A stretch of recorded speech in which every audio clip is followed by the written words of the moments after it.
निखिल निखिल किसी से झगड़ा हुआ क्या? अरे कुछ तो बोला रे पापा। अरे कुछ बोला रे निखिल। क्या हुआ पापा? जाओ पानी लिया।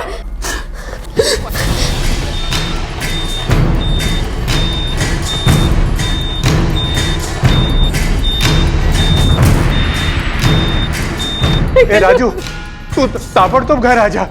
निखिल को कुछ हो गया है। अहो बाबा काय झालं? वो खून से लथपथ निकल घर पे आया और बेहोश हो गया। लेकिन कैसे? एक्सीडेंट हुआ क्या उसका? अरे मालूम नहीं है, उसको हॉस्पिटल ले जाना है, तू जल्दी आना। हिमांगी कहाँ है? हेमांगी कहीं बाहर गई, कुछ पता कर रही, पता नहीं क्या।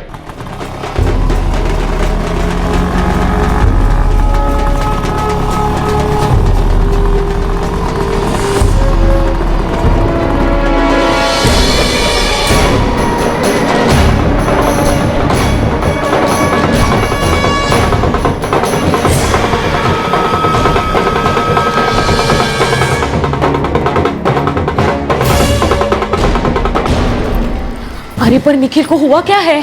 पता नहीं, बाबा ने कहा कि निखिल खून से लथपथ घर पे पहुंच गया और बेहोश हो गया। बाबा ने और कुछ कहा क्या? नहीं, अभी जाके। हेमांगी कहाँ है?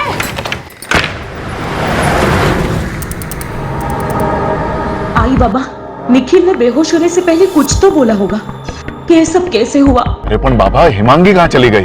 अरे पता नहीं, वो इससे इसके बैग और लैपटॉप के बारे में पूछ रही थी, फिर घर के बाहर चली गई वो।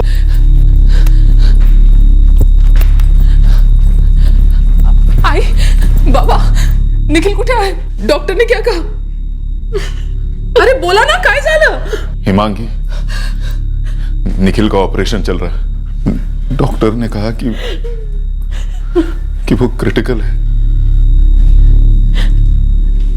राजू भाव, उसे रास्ते में होश आया था क्या? कुछ बोला उसने बैग और लैपटॉप के बारे में? नहीं, निखिल को होश नहीं आया। पर हिमांगी, ये सब कैसे हुआ, कुछ पता चला? कुछ पता नहीं चला राजू भाव। बेहोश होने से पहले उसने राहुल ऐसे बोला 2 बार और फिर उंगलियों से इशारा किया 3।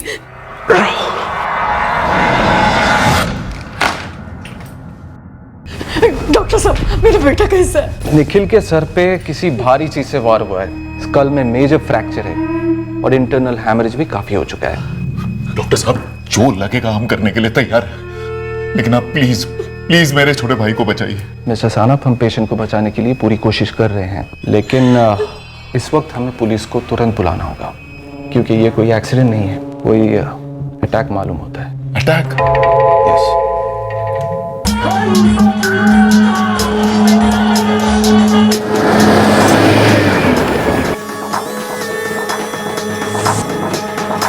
पूरी तरह से अभी तक ब्लीडिंग नहीं रुक पाई है। पेशेंट की हालत बहुत क्रिटिकल है।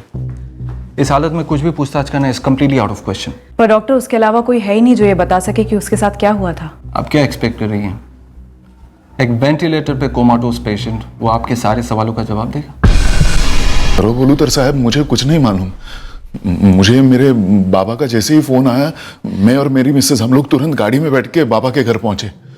वहां जाके देखा तो निखिल बेहोश था, इसलिए उसको उठाकर सीधे गाड़ी में डालकर हम लोग यहाँ लेके आए।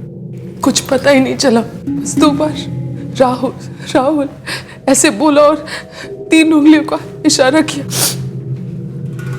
ऐसे, और कुछ नहीं बोल पाए। और आप खून से लथपथ बेहोश पति को वहां छोड़कर उसका बैग और लैपटॉप ढूंढने उसका स्कूटर लेकर निकल पड़े।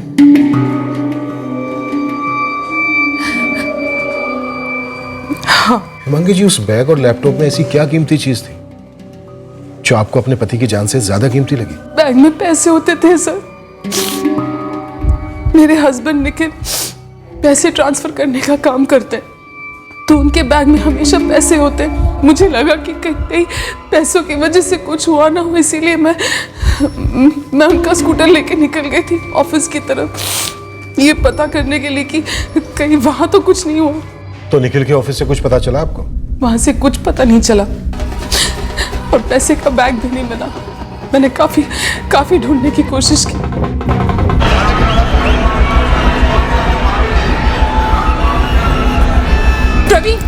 प्रवीण, यहाँ पर कुछ हुआ था क्या? अभी आप यहाँ इस वक्त और ये क्या हाल बना रखी है आप? तू वो सब छोड़ ना, यहाँ पे कोई लड़ाई लफड़ा ऐसा कुछ हुआ था क्या? लफड़ा कैसा लफड़ा भाभी? तेरे निखिल भाभी किसी ने कोई हमला किया यहाँ पे? क्या भाभी, निखिल भैया पे कोई हमला करेगा और हम देखते रहेंगे क्या? अभी आधे घंटे तो पहले तो निकले रोज की तरह। अच्छा तो उनका रोज का बैग उनके पास था और लैपटॉप? अब इतना ध्यान तो नहीं दिए।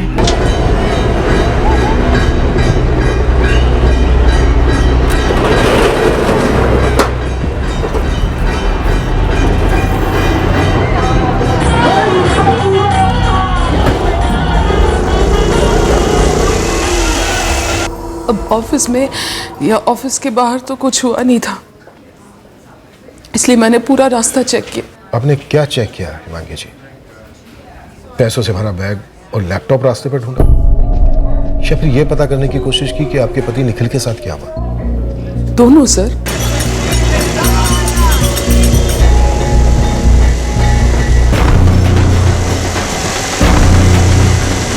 दिशा वेंचर्स नाम है निखिल की शॉप का। लोगों के पैसे ट्रांसफर करने का काम करता है। सर निखिल के बैग में किसी भी वक्त 5 से 6 लाख रुपए होते ही हैं और लैपटॉप में हमारे क्लाइंट्स के सारे अकाउंट्स। मैं भी निखिल की बिजनेस में हेल्प करती हूँ सर, सिर्फ इसीलिए मुझे निखिल के बैग और लैपटॉप की चिंता थी। सर अब तो ऐसे कह रहे जैसे कि मुझे निखिल की कोई परवाह ही नहीं है। मैंने बाबा को बोला था कि राजू भाव को जल्द से जल्द बुलवाए, और मैंने बाबा से कहा था कि निखिल को तुरंत हॉस्पिटल लेके जाना होगा। हमारा फ्लैट जो है वो बाबा के घर के पास ही है, चंद्रनगर में। निखिल का ऑफिस सुरबाड़ नाका पर है ना? जी। आपने एग्जैक्टली कौन सा रास्ता चेक किया? सर पहले मैंने सुरबाड़ नाका से शुरू किया, फिर मोरी चौक से होते हुए हमारे घर आने वाले तीर्थवाड़ी के रास्ते को चेक किया था। निखिल आज उसी रास्ते से आने वाले थे। निखिल 5 बज गए, आज जल्दी निकलो, गणपति का आखिरी दिन है, रास्ते में बहुत भीड़ मिलेगी। हिमांगी, ये मेरा पहला गणपति तो है नहीं ना, बस 1-2 काम निपटा के निकलता हूँ। अरे तू टेंशन क्यों ना पोस। सेतवारी शक्करपारा के रास्ते से मत आना, वहाँ से भिवंडीचा राजा निकलेगा। तो तू अब मेरा जीपीएस भी बनेगी हिमांगी। बोला ना टेंशन मत ले, मैं अपना मोरी चौक से तीर्थवाड़ी वाला रास्ता लूंगा। हाँ मैं वही कहने वाली थी। देशमुख सुरबाड़ नाका से मोरी चौक और मोरी चौक से जो तीर्थवाड़ी की तरफ रास्ता जाता है, ये पूरा रूट स्कैन करो। हिमांगी साहब का कहना है कि निखिल यही रूट लेने वाला था। हो सकता है ऑन द रूट अटैक हुआ निखिल पर।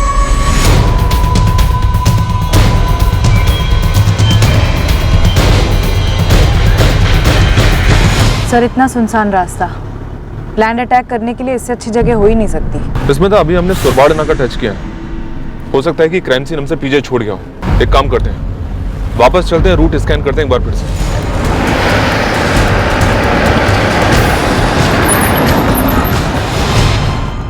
ऐसे इशारा किया था। और राहुल ने? जी हाँ, 2 बार। आप लोगों ने भी सुना? निखिल की हालत देखकर हम बेहाल थे सर। सर मैंने सुना था, उसने मुझसे कहा था। आपकी किसी राहुल से दुश्मनी है कोई? नहीं ऐसा कुछ नहीं, लेकिन हमारे ऑफिस से लगकर एक चाय नाश्ते की दुकान है, जय भवानी चाय और नाश्ता कॉर्नर। उसका मालिक यूपी बिहार साइड का है, उसका नाम राहुल है।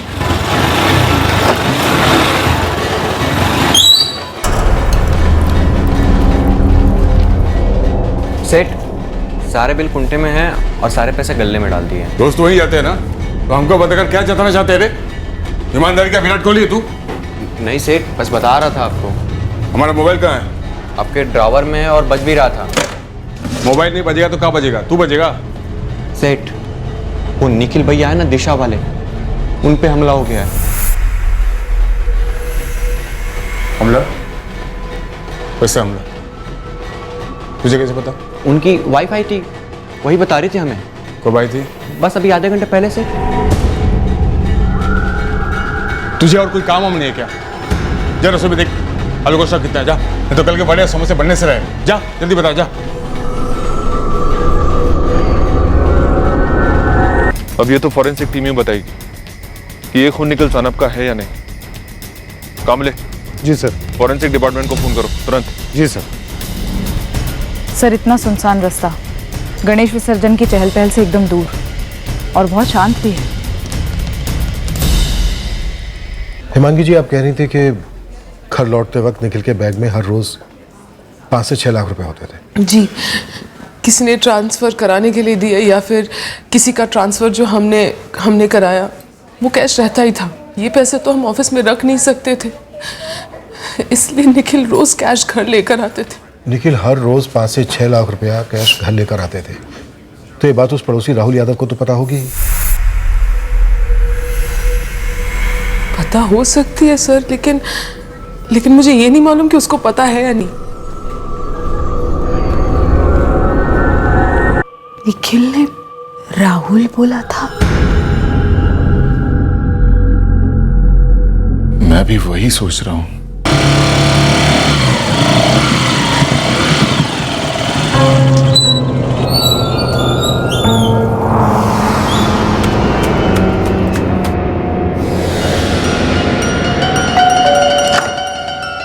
कितना लेट राहुल?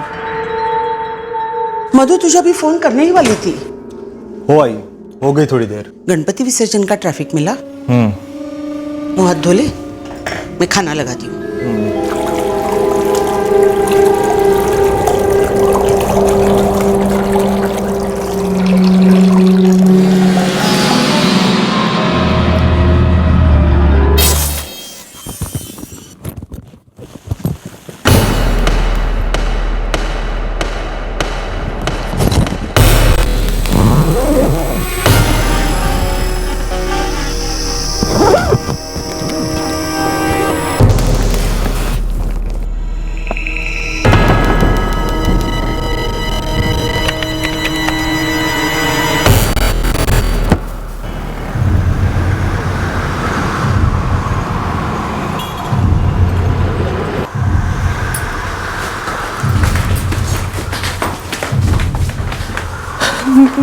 निखिल कैसे? आई एम सॉरी, आपके पति अब नहीं रहे। देखिए, मैंने आप सबको पहले भी कहा था कि पेशेंट की कंडीशन बहुत क्रिटिकल थी, हम उसे बचा नहीं पाए।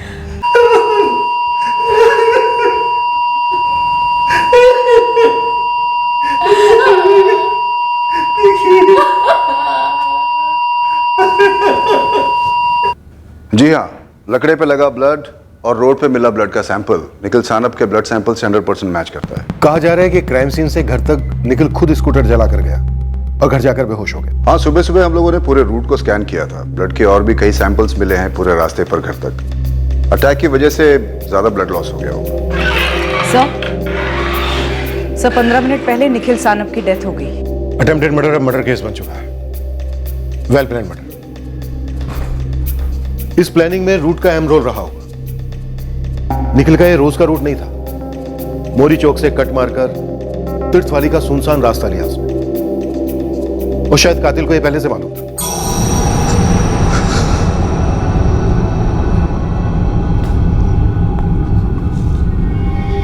काय झालं राजू?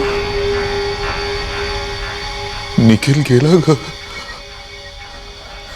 निखिल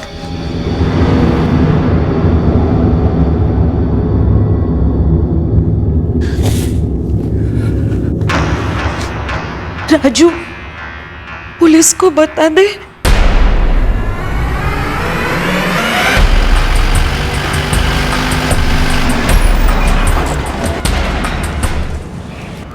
हाँ, हम ही हैं राहुल यादव। आप कौन? Crime branch.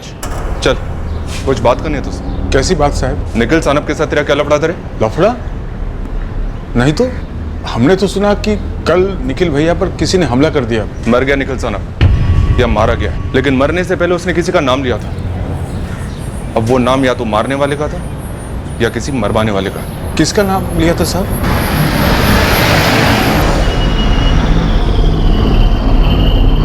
क्राइम सीन से हमें एक लकड़े का टुकड़ा मिला डॉक्टर, बहुत ही बड़ा और मजबूत। हाँ, किसी ब्लंट ऑब्जेक्ट के साथ सर पर वार हुआ है। और एक बात, वार एक बार नहीं कई बार हुआ। ये किसी चमत्कार से कम नहीं है कि मल्टीपल स्कल फ्रैक्चर और इतनी सीवियर हेमरेज के बावजूद विक्टिम ने क्राइम स्पॉट से लेकर अपने घर के गेट तक स्कूटर चलाई। चमत्कार तो है, पर क्या यह मुमकिन है निखिल का ऐसी हालत में खुद स्कूटर चलाकर क्राइम सीन से घर तक पहुंचना? Very doubtful. निखिल की जेब में उसका मोबाइल फोन था। अगर वो स्कूटर चला के उतना दूर से अपने घर जा सकता है, मेन गेट खोल के घर के अंदर आ सकता है, ऐसी हालत में डोरबेल बजा सकता है, तू क्या एक फोन कॉल नहीं कर सकता मदद के लिए? और बेहोश होने के कुछ सेकंड्स पहले वो किसी राहुल का नाम लेता है और 3 उंगलियों का इशारा करता है। हम एक राहुल के फेस टू फेस इंट्रोगेट कर रहे थे, राहुल यादव को। यहां भी एक ट्विस्ट था। निखिल भैया ने हमारा नाम लिया। राहुल और किसका नाम है तो हमारा नाम, लेकिन हमारा नाम क्यों लिया साहब? ये तो तू हमें बताएगा ना राहुल यादव। फिलहाल तो हमें 5 लाख के बारे में जानना है, जिसके बारे में तू भी जानता था। कैसे 5 लाख साहब? कौन से 5 लाख? वही 5 लाख जिसके लिए तूने निखिल सानप का सर उबले आलू की तरह कुचल दिया। परवीन, गल्ला संभाल, हम थोड़ी देर में आते हैं। तो तुम्हारा राहुल सेठ अपना मोबाइल गल्ले पर छोड़ गया? हाँ मैडम, पहले तो देखा नहीं, फिर अचानक से नजर पड़ गई। रंजीत, 2 कप चाय लगा। हाँ भाई, लगा रहा हूँ।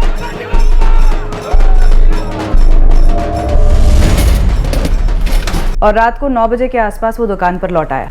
जी मैडम। तुम्हारे हिसाब से हड़बड़ाया हुआ था? वैसे हैं पैदाशी खड़ूस मैडम, लेकिन कल रात कुछ ज्यादा ही चिड़े हुए थे। वो निखिल भैया है ना, दिशा वाले, उन पे हमला हो गया है। तुझे और कोई काम हम नहीं है क्या? जरा सुबह देख। निखिल भैया के हमले के बारे में सुनते ही वो एकदम हिल से गए। क्यों हिल गया था? हमला उसी ने कराया था? अब वो हम कैसे बता सकते हैं मैडम? ये बताओ, राहुल यादव और निखिल सानप के बीच में क्या दुश्मनी थी? प्रवीण, मर्डर केस है, हमसे कुछ छुपाओगे तो ना गल्ले के रहोगे ना रसोई के, सिर्फ जेल में सड़ोगे। वैसे मैडम, जानलेवा दुश्मनी तो नहीं है। अब अगल बगल 2 दुकानें हो तो थोड़ी बहुत तो नोक झोंक रहती है ना मैडम। नहीं नहीं, कल सबसे पहले आपका ही काम होगा।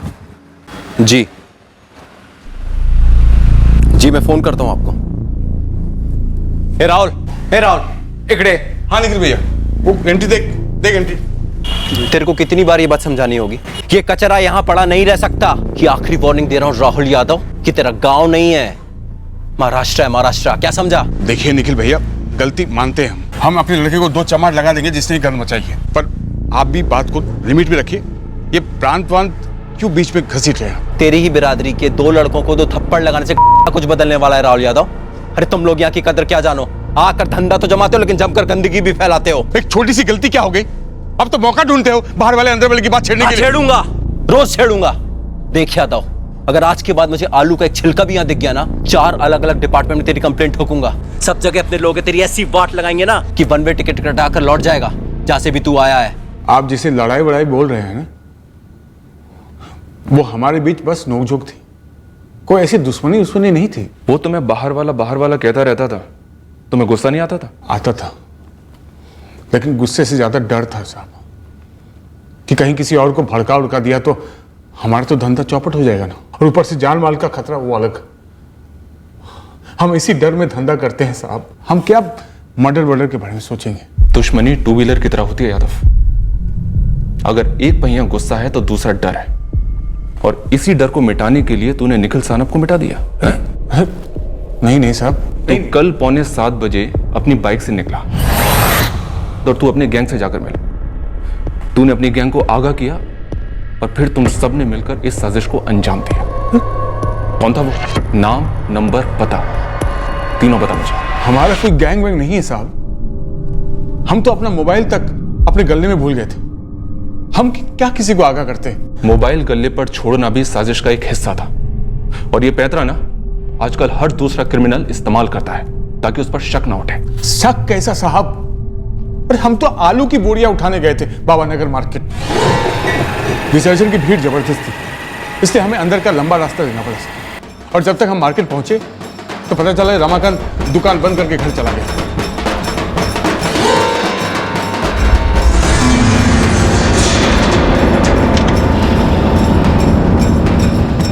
वो गधा प्रवीण हमको लेट बताया कि आलू का स्टॉक खत्म हो गया है। अच्छा, गधा प्रवीण है, लेकिन आलू की बोरियां उठाने के लिए तू जाता है? वो दिमागी गधा है।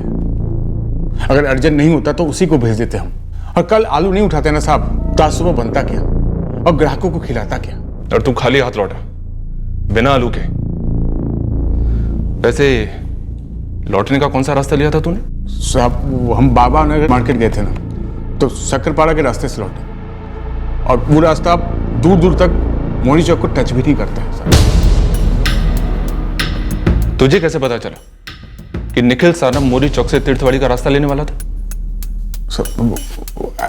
ऐसे ही पता चला साहब, वो आज सुबह लोग बाग वही बोल रहे थे कि निखिल भैया को उसी रास्ते पे हमला हुआ है, तो हमने सुन लिया साहब। स्कूटर यहाँ गिरा था? नहीं, गेट के बाहर।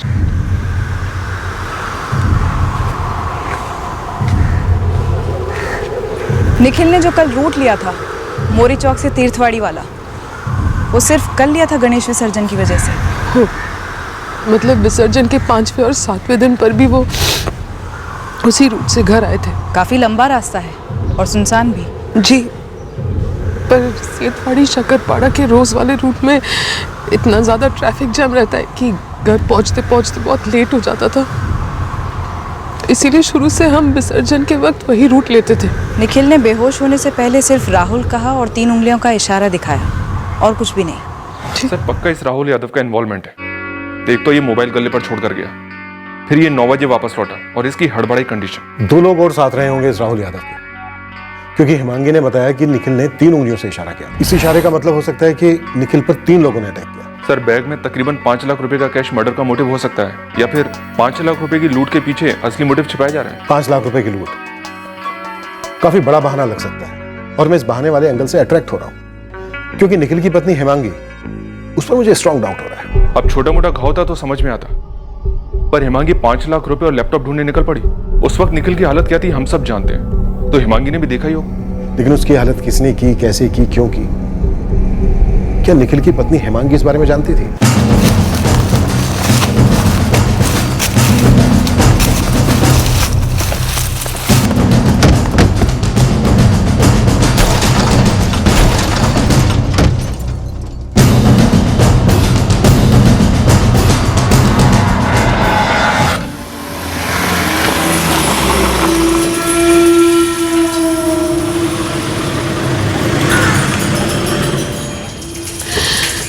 मैडम, क्या मैं अंदर जा सकती हूँ? लोग आने शुरू हो गए हैं और अभी हमारा बिजनेस मुझी को देखना है। हमारे बिजनेस में ट्रांजैक्शंस रोज होते हैं। आप जाइए।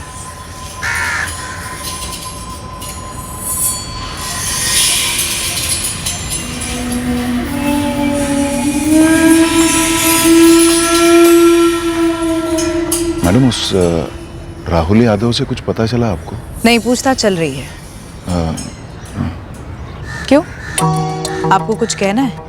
हिमांगी ने बोला कि मेरे भाई निखिल ने राहुल ऐसे कहा बेहोश होने से पहले। क्यों, आपको हिमांगी पे डाउट है? हिमांगी पर नहीं, पर पता नहीं। पता नहीं मतलब कुछ तो पता है राजीव जी। दरअसल मैडम, वो एक और राहुल है। ये 50,000 है, 20,000 शरद के जो इसकी आई को आनंदी में ट्रांसफर करना, 15,000 अखिल के ये भी ट्रांसफर होंगे, और 15,000 सोमेश के हैं, ये मैं ऑलरेडी ट्रांसफर कर चुका हूँ। फिर निखिल, इस समय तेरा कमीशन क्या है? ट्रांसफर में रकम का 2% अपना कमीशन होता है, लेकिन कमीशन पूरा कैश में। हाँ, अपने जान पहचान वालों का पैसा क्रेडिट में भी ट्रांसफर करता हूँ। जैसे कि किसी ने कहा कि निखिल भाऊ ये मेरा थोड़ा सा पैसा है, ट्रांसफर कर दो, बाद में देता हूँ, तो वैसे भी ट्रांसफर करता हूँ। फिर तो लोगों को कितने दिन का क्रेडिट देता है? 30 दिन, उसके बाद 2% ब्याज शुरू। ओह, इसका मतलब यह है कि इसमें खुद का एक्स्ट्रा कैश डालना जरूरी है, मतलब खुद की इन्वेस्टमेंट है, ताकि हम लोगों को 30 दिन का क्रेडिट दे सके। वो तो अपना रिस्क है, लेकिन सिर्फ शुरू में। एक बार क्लाइंट बन गए तो पैसा रोटेशन में रहता है। हाँ, मैं भी वही सोच रहा था। अरे 10 साल से इस लाइन में हूँ, जो पैसा अपनी जेब से लगाया था वो तो कब का रिकवर हो गया, अब तो सिर्फ लोगों का पैसा घूम रहा है। मतलब इसी में से तेरा कमीशन निकलता है? ऐसे बैठे बैठे नहीं निकलता राहुल, बहुत बारीकी का काम है, और सबसे बड़ी लागत पक्की जुबान और भरोसे की है। कमीशन का एक एक पैसा खून पसीने की कमाई है। मैं भी खून पसीना बहाना चाहता हूँ, क्या ऐसा हो सकता है कि मैं भी इस लाइन में आ सकूं? क्यों नहीं यार, तू तो अपना है। हमारी आई की एक ममेरी बहन है, सुशीला मौसी, सुशीला केंद्रे। ये राहुल उन्हीं का बेटा है। मतलब निखिल ने राहुल केंद्रे को अपने बिजनेस में शामिल कर लिया? हाँ, मतलब काम सीखने के वास्ते। थोड़े टाइम के बाद वो अलग हो गया, वहां से चला गया। कोई झगड़ा हो गया या अनबन? मुझे कोई आइडिया नहीं कि उनके बीच में क्या हुआ। हाँ, पर इतना मालूम है कि उसने वहां से काम छोड़ दिया और खुद का दुकान शुरू कर दिया। पर कहा है कि ज्यादा वक्त धंधा चला नहीं तो वो दुकान भी बंद कर दिया उसने और किसी फैक्ट्री में सर्विस पकड़ ली। नंबर 2। सुशीला मौसी का घर पारसवाड़ी में है, वो सब लोग साथ में ही रहते हैं। The number you have called is currently switched off. Madam Paraswadi तो 5 मिनट दूर है, डायरेक्ट उठाते हैं। ठीक है, डायरेक्ट उठाते हैं। बाबा, वो पुलिस कह रही थी कि आज शाम तक बॉडी मतलब निखिल को घर ला सकते।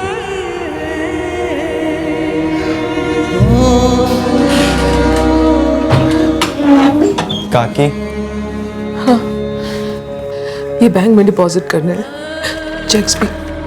सतीश भाई से 10,000 रुपए लेने हैं, ठीक है? ये उनके गांव का पता है। तुझे मालूम है ना उनका दुकान कहाँ है?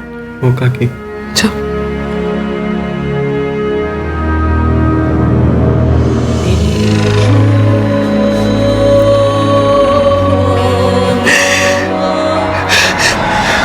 मेरी बहन वृंदा उसके घर जा रहे हैं शोक में शामिल होने। आपका बेटा राहुल कहाँ है? पता नहीं, वो सुबह से ही घर से निकला है, कुछ बताया नहीं। उसका फोन भी बंद आ रहा है। तुम राहुल की पत्नी हो? ओह, पक्का सुबह ही निकला था। कल रात को तो नहीं गया था गायब होने के लिए? यार क्या बोल रही है? वो रात को घर आया था, खाना खाया, सो गया, सुबह निकल गया घर से। गायब होने के लिए मतलब? गायब होने के लिए नहीं निकला होगा तो ये अच्छा होगा।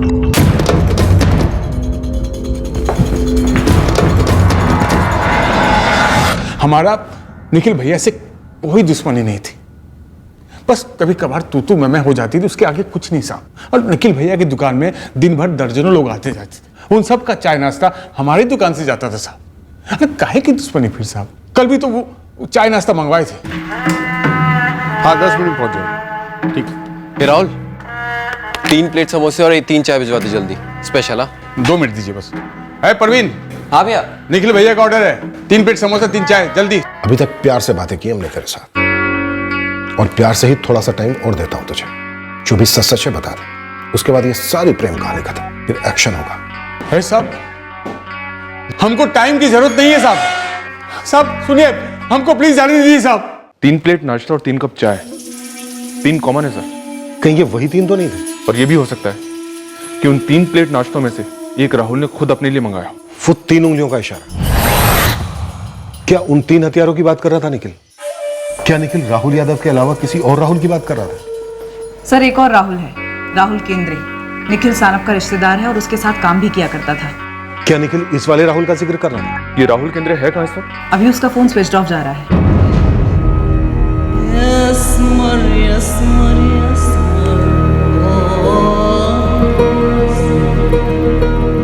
वृंदा, ये सब कैसे हुआ? समझता किसने दुश्मनी निकाली मेरे निखिल के? पता नहीं। राजू जी, निखिल को घर कब तक ले आएंगे? अभी थोड़ी देर में।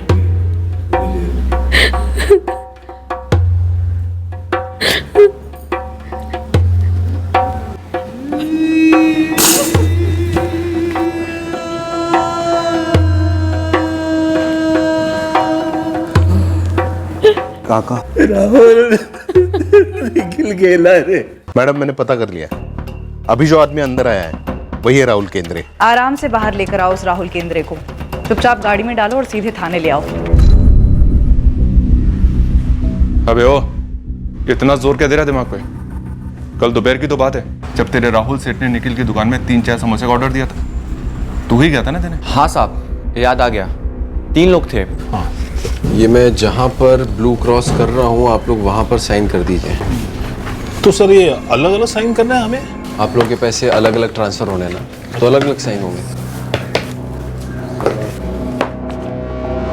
निखिल भैया ने तो चाय भी नहीं पी और तीनों ने समोसे भी खाए और चाय भी पी।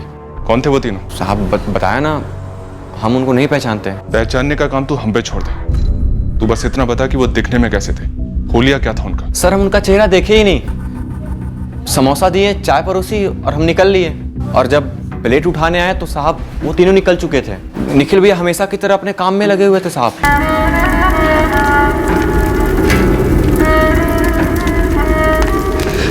हिमांगी, मुझे पता है ये सही वक्त नहीं है पूछने के लिए, लेकिन क्या तू बता सकती है पुलिस मेरे बेटे राहुल को क्यों ले गई है? यहाँ पे जब हम आ रहे थे तब वो पुलिस वाली मैडम आई थी। वो बोल रही थी कि राहुल गायब है। वो ऐसे कैसे बोल सकती है? उसे किसी ने पट्टी पड़ा के भेजा था क्या? आप ये गायब वायब क्या बोले जा रहे हो? फोन क्यों बंद रखा है तूने? बंद रखा नहीं है साहब, बंद हो गया है, बैटरी डाउन है। अब ये कब से जुर्म होने लगा? जुर्म तो हो गया है राहुल केंद्रे। तो हर बेवकूफ मुजरिम की तरह तूने सोचा कि तू फोन बंद कर लेगा तो हम तुझ तक पहुंच नहीं पाएंगे। जैसे बिल्ली सोचती है कि दूध पीते हुए वो अपनी आंखें बंद कर लेगी तो दूध पीते हुए उसे कोई देख नहीं पाएगा। आपका ये दूध मलाई वाला ही ना मेरे दिमाग का दही कर रहा है। कहीं आप लोग निखिल के मर्डर में मेरा नाम तो नहीं ले रहे? नाम तो तेरा खुद निखिल ने लिया है मरने से पहले। मेरा नाम क्यों लेगा वो? क्योंकि तूने अपने 2 साथियों के साथ मिलकर निखिल को जान से मार डाला।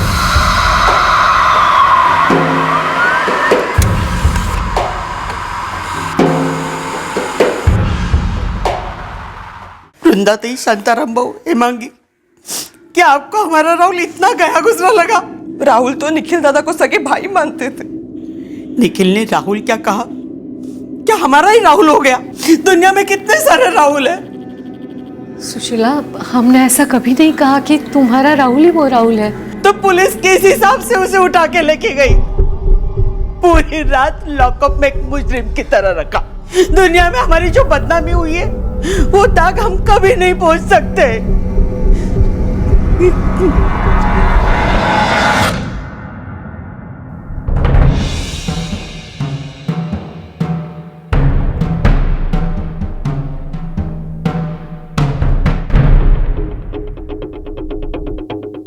सर, राहुल यादव के फोन रिकॉर्ड से कुछ मिलने से रहा, क्योंकि शायद वो जानबूझकर अपना फोन काउंटर पर छोड़ के गया हो। और वो जो भी कह रहा है कि वो आलू की बोरियां लेने गया था, मोरी चौक से गुजरा ही नहीं, इन सब का कोई चश्मदीद गवाह नहीं है। मर्डर के वक्त उसकी मूवमेंट्स काफी शक पैदा करती हैं। हमने कुछ नहीं किया, हमको निकालो यहाँ से, हम पूरी तरह बेकसूर हैं। ओ हवलदार साहब, अपने साहब को समझा दो भाई। हमारा इज्जत का तो ऐसा रगड़ा बैटिस हो गया साहब कि पूरी जिंदगी मुंह छुपाते रहना पड़ेगा साहब। इस राहुल केंद्रे का फोन रिकॉर्ड आ गया है। परसों रात इसका लोकेशन था मोरी चौक। एग्जैक्ट टाइम वही है जब निखिल पर हमला हुआ। तो किसी जगह पर होना जुर्म है क्या? जुर्म तो मोरी चौक एरिया के पास हुआ था। मोरी चौक में और भी तो चीजें होती है। जैसे कि मेरा जिगरी दोस्त अनिल वो भी तो रहता है वहां पर। उसके घर में 10 दिन का गणपति होता है, उसका विसर्जन होता है, लोग विसर्जन में शामिल होते हैं। मैं भी हुआ था। 7 बजे उसके घर पर वापस लौट कर भी आए थे। आप चाहे तो पूछिए अनिल से। वो मेरे घर आया था। हमने घर के गणपति का विसर्जन किया और लगभग 7 साढ़े 7 बजे हम मेरे घर लौटे। राहुल कितने बजे निकला तुम्हारे घर से? घर लौटने के बाद हम लोगों ने चाय वाय पी ली। लगभग 8 बजे के करीब राहुल अपने घर के लिए निकल गया। निखिल से मिलने तो दिन भर लोग आते रहते थे। पर वो 3 लोग कौन थे? मैडम, मैं उस वक्त घर पे थी, मैं कैसे बता सकती हूँ वो लोग कौन थे? निखिल के फोन रिकॉर्ड्स में हमें कुछ भी नहीं मिल रहा है। आप एक बार अपने दिमाग पर जोर डालकर याद कीजिए, क्या निखिल ने बेहोश होने के पहले राहुल ही कहा था? निखिल ने धीरे से ही सही, लेकिन साफ साफ बोला था राहुल। एक नहीं 2 बार, ये इशारा करने के पहले। फिर से बोलो। अब तो राहुल को छोड़ दो, उसने कुछ भी नहीं किया है। साहब, हेमांगी वहीनी ने गलत नाम सुना होगा। मेरे पति किसी का खून नहीं कर सकते, और वो भी ऐसे आदमी का जिसको वो सगे भाई मानते थे। सब अपने पूरे मोहल्ले के सामने हमारे घर की तलाशी लिए, आपको कुछ भी नहीं मिला। अब तो राहुल को आपको छोड़ना ही पड़ेगा। मुझे पता है, आपको मेरा नाम राजीव भाऊ ने बताया है। अगर कोई तेरा नाम नहीं भी बताता तो भी हम तेरे तक पहुंचे जाते। तुम तीनों दोपहर को निखिल से उसकी दुकान पर मिले, चाय पी, समोसे खाए, फिर शाम को मोरी चौक के आगे उस पर अटैक कर दिया। 5 लाख रुपए लूटे, लैपटॉप लूटा। राहुल निखिल पर वार किसने किया? वो पैसे, वो लैपटॉप कहां है? साहब, मैं आपको एक बात बताऊं? बता। साहब कहीं ऐसा तो नहीं है कि निखिल ने हेमांगी वहिनी को राहुल नहीं राजू बोला? राजू? ऐसा भी तो हो सकता है ना कि बेहोश होने से पहले निखिल ने राहुल नहीं राजू कहा हो। कौन है राजू? निखिल के बड़े भाई राजीव, जिन्हें हम सब लोग राजू भाऊ बुलाते हैं। तेरे कहने का मतलब यह है कि निखिल की पत्नी हेमांगी झूठ बोल रही है? आप खंगाली हैं? राजू भाऊ का पास्ट खंगाली, उनका झगड़ा था प्रॉपर्टी को लेकर। सर, राहुल और राजू सुनने में कंफ्यूजन हो सकता है। वैसे यहाँ 2 राहुल हैं सर, एक राहुल यादव और दूसरा राहुल केंद्रे। हो सकता है सर कि हिमांगी ने सुनने में गलती की हो, या फिर एक राहुल यादव की दुकान उनके ऑफिस के बगल में है, तो शायद उसने दिमाग में पहले से राहुल ही गैस कर लिया हो। ये भी पॉसिबिलिटी है कि जो पत्नी खून से लथपथ अपने पति को हॉस्पिटल पहुंचाने के बजाय पैसों से भरा उसका बैग और लैपटॉप ढूंढने निकल सकती है, वो हमें कोई मनगढ़ंत कहानी सुना रही है। ऐसी औरत की बात को हम कितना सीरियसली ले सकते? और शायद ये राहुल कहने वाली बात भी मनगढ़ंत हो, हमें पूरी तरह से गुमराह करने की कोई चाल हो। सर, कहीं उंगलियों का इशारा किया ही ना हो, हेमांगी ने सब कुछ खुद ही रचा हो। बाबा, राजू भाऊ को फोन करो, निखिल को हॉस्पिटल लेके जाना पड़ेगा। मैं बाहर देख कर आती हूँ क्या हुआ है। हिमांगी ने निखिल से फोन करके कहा था कि वो क्राइम सीन वाले रास्ते से आए। अच्छा सुनो, सेतवारी और शक्करपाड़ा के रास्ते से बिल्कुल मत आना, वहां से भिवंडीचा राजा निकलेगा। सर, अगर हेमांगी खुद हॉस्पिटल ले जाती तो निखिल के बचने के चांसेस थे, लेकिन उसने किया क्या? शांताराम जी से कहकर अपने जेठ राजीव सानप को बुलवाया। खुद भी फोन कर सकती थी, लेकिन इन सब में देर हो गई और निखिल की कंडीशन बदतर हो गई। मुझे लगता है स्क्रिप्ट के अनुसार निखिल को क्राइम सीन पर ही दम तोड़ देना, और ये जो चमत्कार हुआ, मेरा मतलब निखिल का स्कूटर चलाकर अपने घर तक पहुंचना, ये आउट ऑफ स्क्रिप्ट, जिसकी वजह से सारा प्लान उथल-पुथल हो गया। नहीं, ऐसा कुछ तो नहीं, लेकिन हमारे ऑफिस से लगकर एक चाय नाश्ते की दुकान है, उसका मालिक यूपी बिहार साइड का है, उसका नाम राहुल है। राहुल यादव की तरफ हमें हेमांगी ने भेजा और राहुल केंद्र की तरफ राजीव सानप ने। हिमांगी ने हमें 3 लोगों के बारे में बताया सर, ये कहते हुए कि निखिल ने 3 का इशारा किया था। घर के किसी भी सदस्य ने ना देखा ना सुना, नो प्रूफ। मुझे लगता है झूठ का चक्रव्यूह रचा गया है, लेकिन इसमें एक बात सच है कि निखिल सानप का मर्डर हुआ है और उसका पैसों का बैग और लैपटॉप दोनों लूटे।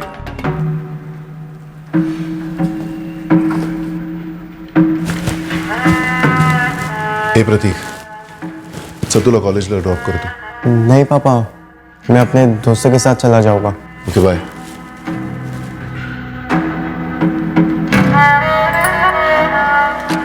आई बाबा के घर कुछ दिन रहने जाए क्या? वैसे आज जाते जाते मैं उन्हें मिल के जाने ही वाला था। ये भी ठीक रहेगा।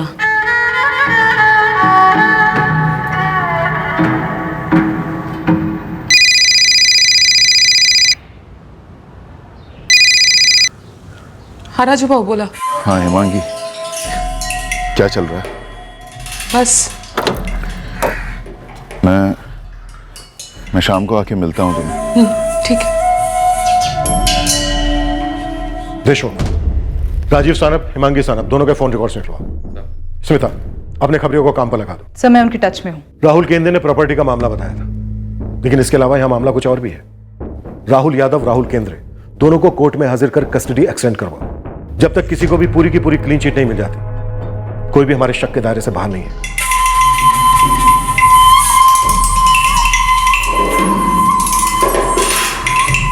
दो राहुल 3 उंगलियां। वो कहते हैं ना कि जब किसी के ऊपर एक उंगली उठाओ तो बाकी की 3 उंगलियां उठाने वाले की ओर इशारा करती है। इस केस में हिमांगी 3 उंगलियों का इशारा कर रही है, ये कहते हुए कि निखिल ने ऐसा इशारा किया था। यह भी हो सकता है कि राहुल केंद्रे ने जो उंगली राजीव सानप की तरफ उठाई, उस वक्त तीनों उंगलियां खुद राहुल केंद्रे की तरफ थी। सस्पिशन उस पर तगड़ा था क्योंकि क्राइम के दौरान वो क्राइम लोकेशन के आसपास ही था। यह केस एक ऐसे चौराहे पर आकर खड़ा हो गया था जहां 4 प्राइम सस्पेक्ट थे, राहुल यादव, राहुल केंद्रे, हेमांगी सानप, राजीव सानप। लेकिन इन चारों के खिलाफ हमारे पास कोई कॉन्क्रीट एविडेंस नहीं था। शक की सुई चारों पर बराबर घूम रही थी। पर आखिरकार हमने शक की सुई का इशारा पकड़ ही लिया। कैसे? दरअसल वो इशारा हमें खुद निखिल सानप ने ही दिया था।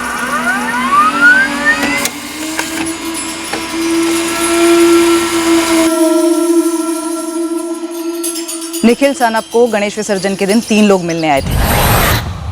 मरने के पहले निखिल सानप 3 उंगलियों का इशारा कर गया। ये 3 लोग वही हो सकते हैं जिन्होंने उसे मार डाला। अगर ये तीनों किराए के हत्यारे हैं तो इन्हें ढूंढ निकालना मुश्किल नहीं है। लग जाता हूँ निखिल सानप के ऑफिस के बाहर और बाकी जगह। हिमांगी और राजीव सानप के एरिया में फैल जा, एक एक से पूछताछ करो, कुरे दो। ठीक है मैडम, समझ लो। अरे कमाल है, इस सब के बीच में ये मसला कहां से उठाया आप लोगों ने? तुम्हारे सगे छोटे भाई निखिल सानप का मर्डर हुआ है, वो भी एक सोची समझी साजिश के तहत। मसला तो उठेगा, बस हमें हमारे सवालों के जवाब चाहिए। हे बघा, आमचे बाबा गरम दिमाग वाले हैं। म्हणजे अभी उतना नहीं, पर पहले एकदम परशुराम वाला गुस्सा था। तो एक बार ऐसे ही गुस्से का दौरा गिरा और उन्होंने ले लिया वो फैसला। तुम्हारे घर से हमारा थाना 20 मिनट की दूरी पर है और आज कोई विसर्जन भी नहीं। तुरंत हमारे थाने पहुंचो। हो, अगर ये उस राहुल केंद्रे की ही चुगली है, उसने पुलिस के दिमाग में जहर भर दिया होगा। तुम दोनों ये गंगा जमुना बहाना बंद कर दो। मैंने कहा ना कि मैंने कुछ नहीं किया है, ये उन लोगों की चाल है मुझे फंसाने की।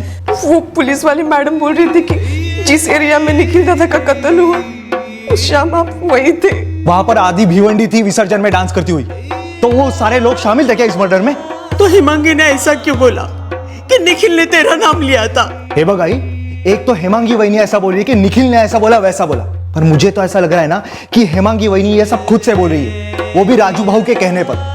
इन लोगों की ना मुझे फंसाने की चाल है ये सब। हे बगा, जो है वो सच सच बोल देना। अगर मैं और कुछ क्यों बोलूंगा? आई, मैं चलता हूँ। सांभाळून जा। हो।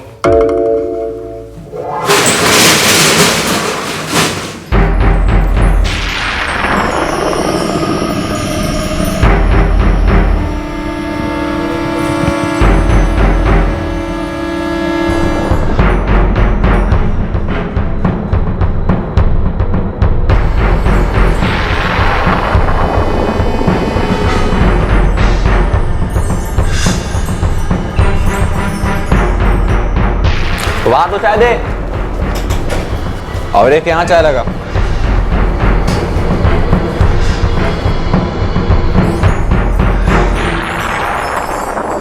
निखिल ने क्या कहा, उसने कितनी उंगलियां दिखाई, ये मुझे कैसे पता होगा? सर मैं तो वहां पर था भी नहीं, मैं अपने घर पर था। तुम अपने बाबा के साथ उनके घर में क्यों नहीं रहते? मुद्दे पर सीधे आइए ना। मुझे मेरे बाबा के जमीन जायदाद का 1 तिनका क्यों नहीं मिला, यही सवाल करना है ना आपको। हमारा असली सवाल यह है राजीव सानप कि निखिल को किसने मारा और क्यों। सारे सवाल इसी एक जवाब की तलाश में। तुम्हें सानप परिवार के ना घर में जगह मिली और ना ही पुश्तैनी जायदाद दी, क्यों?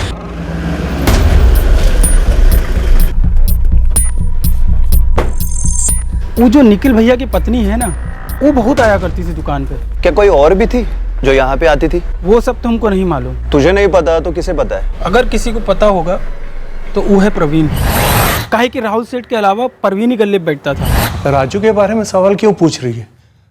उसका हाथ है क्या इसमें? क्या उसका हाथ हो सकता है शांताराम जी? वैसे आपने अपनी जायदाद में से उसे कुछ भी नहीं दिया, न गांव में न यहाँ, और निखिल को सब कुछ मिला।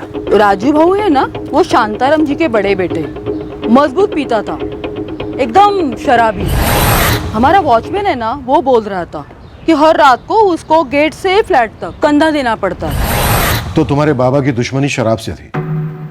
उन्हें डर था कि तुम पूरी जायदाद को शराब की बोतल में उतार दोगे। हो, पर शराब का नशा तो छुड़ाया भी जा सकता था। प्रॉपर्टी तुम्हारी बीवी, तुम्हारे बच्चों के नाम पर की जा सकती थी। हाँ, पर उन्होंने ऐसा किया नहीं। तुम लड़े नहीं निखिल से? लड़ा ना, निखिल से, आई से, बाबा से, पर सर किसी ने मेरी एक नहीं सुनी।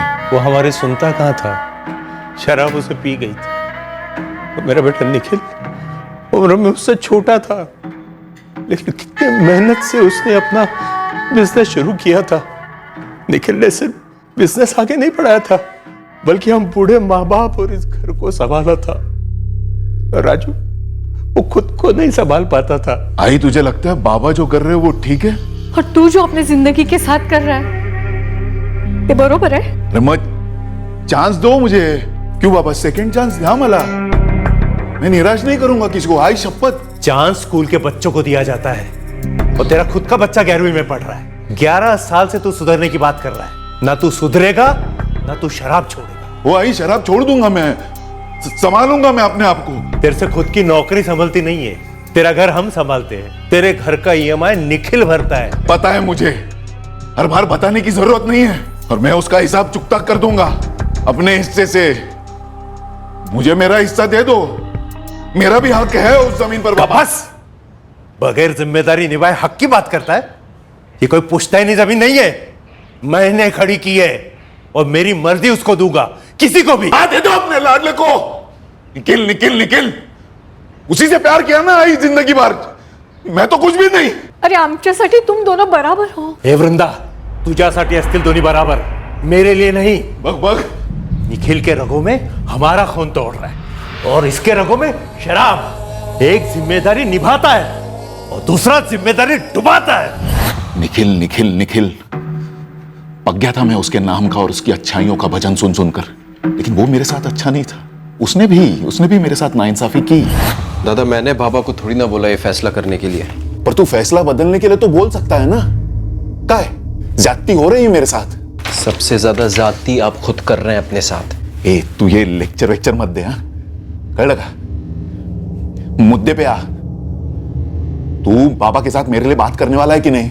मैंने आज तक बाबा से उनकी जायदाद के बारे में कोई बात नहीं की है। हाँ, उन्होंने मुझे अपने साथ रहने को कहा तो मैं रह रहा हूं, लेकिन मैंने अपना पूरा बिजनेस अपने बलबूते पर खड़ा किया है। तू बाबा के साथ मेरे लिए बात करेगा कि नहीं, ये बता। उनकी जमीन है, उनका हक है, जिसको चाहे देंगे। मतलब तू मेरे लिए बात नहीं करेगा? बाबा मुझसे कह रहे हैं आपसे बात करने के लिए। प्रतिभा वैनी रोज फोन करके आई के सामने रोती है आपकी शराब की लत को लेकर। अरे प्रतीक का तो सोचिए दादा, बच्चा है लेकिन सब देख रहा है, समझ रहा है, उस पर क्या प्रभाव पड़ रहा होगा, आपने कभी सोचा है? वाह वाह वाह वाह वाह वाह, तू संत के रूप में सांप है।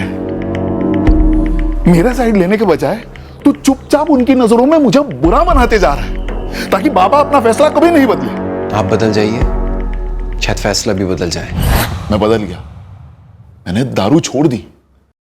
2 साल हो गए, एक बूंद नहीं। लेकिन तुम्हारे बाबा का फैसला नहीं बदला, चत्ती भर भी नहीं। निखिल को मैंने मरवाया, ऐसा कहना चाह रहे हैं आप? गुस्से के मारे, जलन के कारण? कोई और कारण है? सर, होने को बहुत सारे कारण हो सकते हैं, पर सिर्फ एक कारण की वजह से आपके सारे कारण झूठे साबित होंगे, और वो ये है कि निखिल मेरा छोटा भाई था। हमारे बीच में जो गुस्सा था, जितनी जलन थी, उस सबको मिलाकर जितना बनता है ना सर, उससे दुगना प्यार था। तुम लोगों के इस प्यार के बारे में ना तो किसी ने हमसे कुछ कहा और ना ही हमने सुना। सर, हिमांगी ने कहा कि निखिल ने राहुल बोला और 3 उंगलियों से इशारा किया, वो भी किसी ने देखा नहीं ना सुना, आपने मान लिया। उसने राहुल यादव का नाम लिया, ये हमने माना नहीं, सुना। तुमने राहुल केंद्रे का नाम लिया, ये भी हमने माना नहीं, सुना है। सर, राहुल केंद्रे का नाम लेने के पीछे मेरे पास ठोस कारण था। वो वहां काम करता था और अचानक वहां से चला गया। राजीव, अब तो तुमने शराब भी छोड़ दी, तो निखिल के रास्ते से हट जाने से तुम्हारे बाबा का फैसला तुम्हारी तरफ होने का तगड़ा चांस है। ये जो मनगढ़ंत कहानी बुन रहे हैं ना मुझे फंसाने के लिए, वो पूरी तरह से फालतू है सर। आपको मैं गारंटी देता हूं, मेरे खिलाफ आपको कुछ नहीं मिलेगा। हाँ, पर इतना जरूर होगा कि जिसने भी ये साजिश की है ना, वो पक्का आपके हाथ से निकल जाएगा सर। नाम तो बताओ, कौन है वो? राजू? निखिल ने राहुल की जगह राजू तो नहीं कहा था? मैडम, हमने पहले ही कहा था कि हमने ठीक से कुछ देखा ही नहीं था। निखिल खून से लथपथ घर में आया और उसे इस हालत में देख के हम चौंक से गए थे। अब उसने क्या कहा, क्या इशारा किया, हमारे तो कुछ समझ में नहीं आया था ना।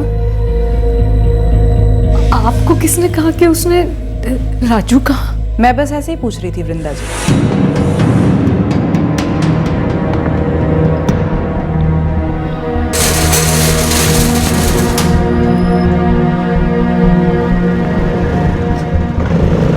सर, ये हिमांगी सानप राजीव सानप के छोटे भाई की पत्नी है।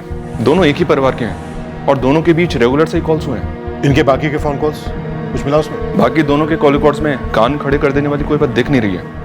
सारे कॉल्स काम से ही रिलेटेड है। सर, खबरी फील्ड पर हैं, पर उन 3 लोगों के बारे में कोई डिटेल्स नहीं मिली हैं जो उस दोपहर को निखिल से मिले थे।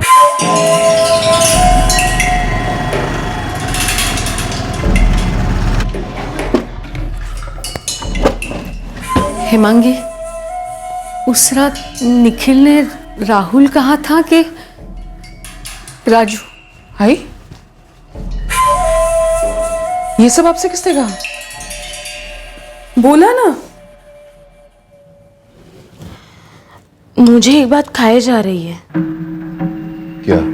निखिल भाऊ इतनी बुरी तरह से घायल हुए थे, बहुत खून बह गया था, वो बेहोश भी हो गए थे, पर हेमांगी वो बैग और लैपटॉप के पीछे भागी। कुछ समझ में नहीं आ रहा है। ये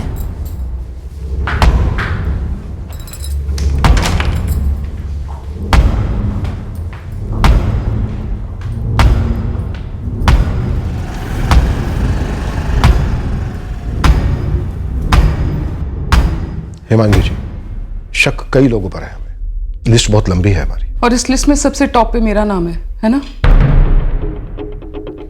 ठीक है, मैं कबूल करती हूं कि मैंने आप लोगों से झूठ पे झूठ बोला। निखिल ने राहुल का नहीं, राजू का नाम लिया था, जो भाऊजी के घर का नाम है। राहुल यादव का नाम मैंने आप लोगों को गुमराह करने के लिए लिया था, और निखिल के मर्डर में मेरा हाथ है, इसलिए मैं उसको मरता छोड़कर बैग और लैपटॉप लेने के लिए निकल गई थी। खुश?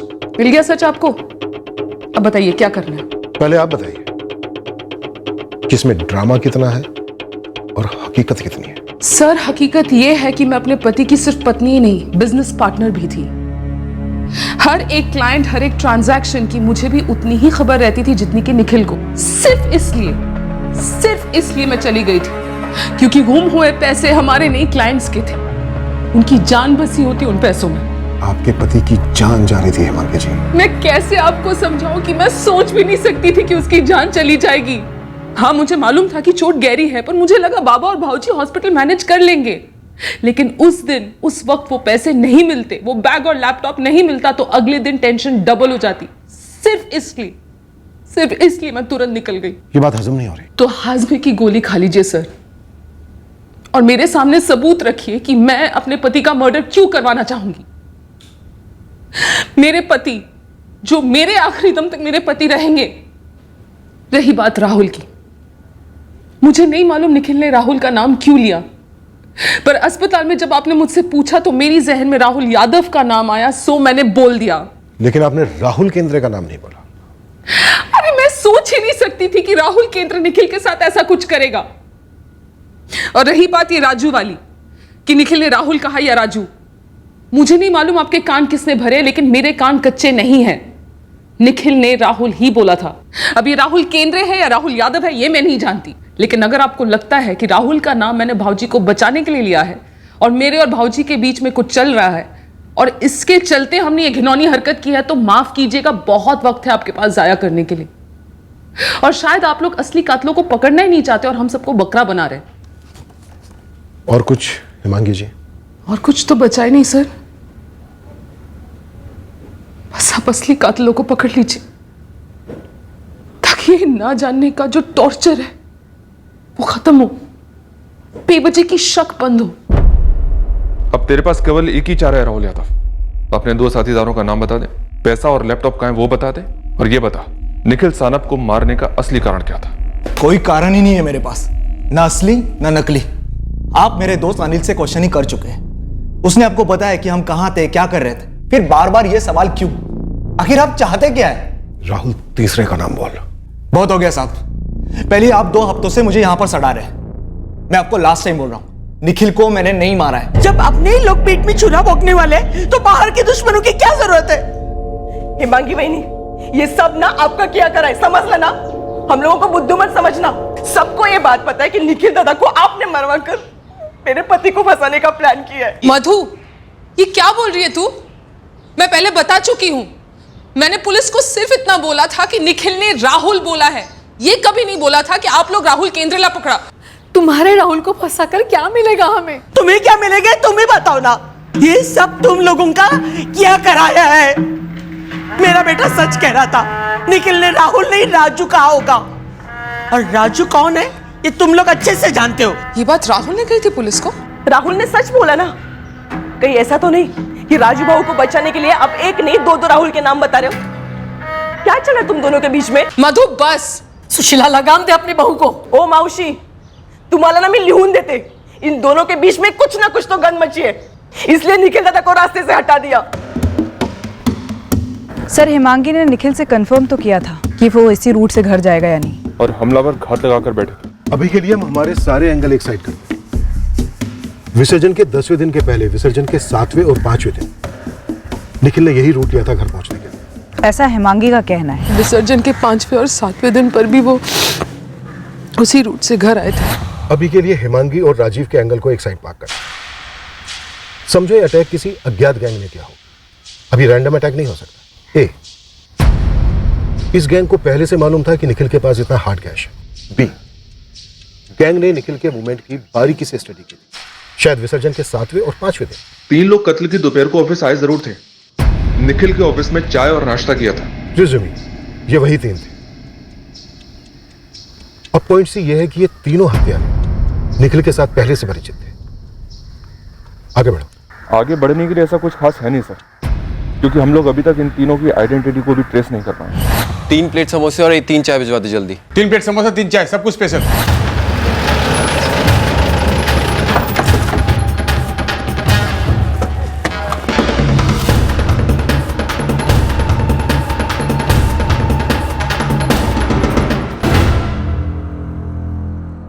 निखिल के रूट की स्टडी की शुरुआत यहीं से की गई होगी। शाम के इसी वक्त उसका क्लोजिंग टाइम होता था। शायद वो तीनों पहले से मोरी चौक पे मौजूद नहीं होंगे, यहीं से पीछा करते हुए गए होंगे। चलो 1 सेकंड के लिए मान लेते हैं कि हिमांगी जो कह रही है सही कह रही है कि निखिल ने राहुल कहा और 3 उंगलियां उठाई, तो क्या राहुल यादव ने निखिल पर अटैक किया? पॉसिबल है सर। निखिल ने राहुल यादव को अटैकर्स में पहचान लिया होगा।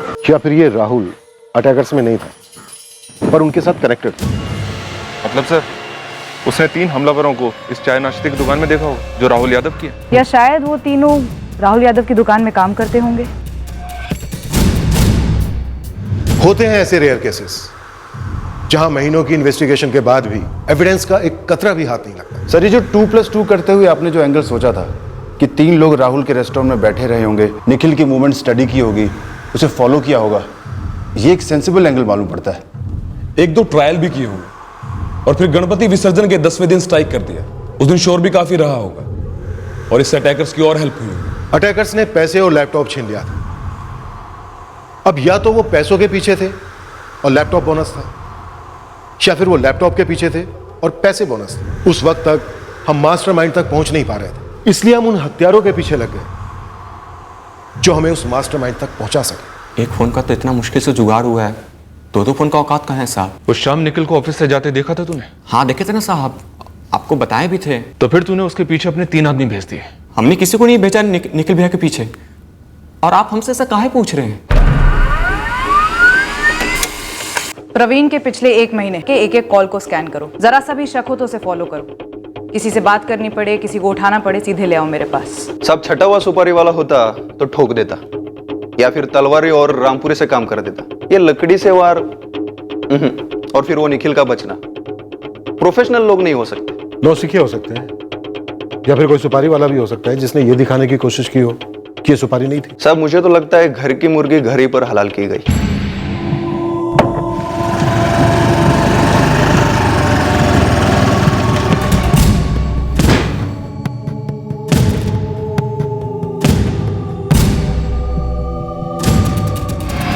अटैकर जरूर थे, लेकिन सर हमें अभी तक ये नहीं पता कि उनका कोई मास्टरमाइंड था भी या नहीं। राजीव सानप का एंगल सबसे मुमकिन लगता है, पर कोई ब्रेक थ्रू नहीं है। वो इसलिए नहीं है क्योंकि सारे एंगल एक दूसरे की तरफ पॉइंट कर रहे हैं, कोई बाहर को पॉइंट ही नहीं कर रहा है, तो फिर कोई रास्ता ही नहीं बन रहा है। लेकिन अटैक तो हुआ है सर, और इस तरह के अटैक में आपस में फोन कम्युनिकेशन तो जरूर हुआ होगा।